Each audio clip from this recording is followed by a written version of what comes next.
let's talk about a couple of special factoring techniques that we learned. One is difference of squares.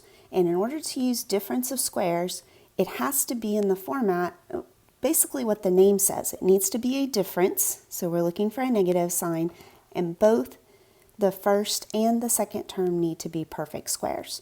So notice that this is a quadratic equation or a quadratic expression, but it's missing a middle term. X squared, of course, is the perfect square of x, and 36, well, that's the perfect square of 6. So if we are looking at our equation here, I have an x and a 6 for my a and b. So let's say that a is equal to x and my b is equal to 6. And so now I just follow the format. I want to say a minus b, x minus 6, and then a plus b, which is x plus 6. And that's it. You don't have to go through the X box to do this one.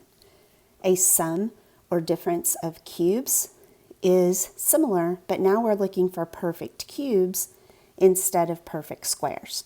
So whatever the first term and the second term have to be perfect cubes, and we can do this for a sum or a difference in adding or subtracting.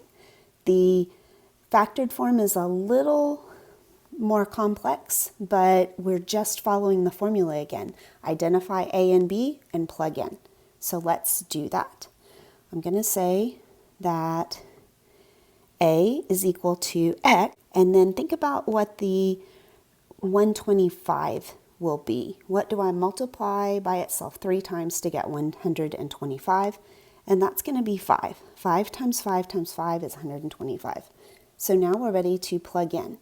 This is a difference of cubes, so I'm going to be using this equation right here.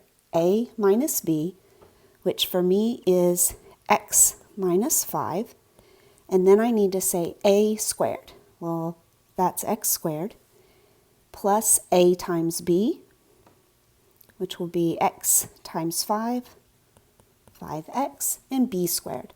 Well, 5 squared is 25.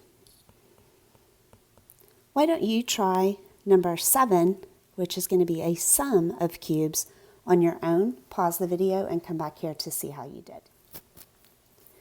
All right, so you should have identified A to be x because x cubed, again, is the perfect cube of x, and 8 is the perfect cube of 2. And then we're going to plug into this equation for sum of cubes because we have an addition sign. X plus 2, a squared will be x squared, minus ab will be minus 2x, and then b squared is going to be 2 squared or 4.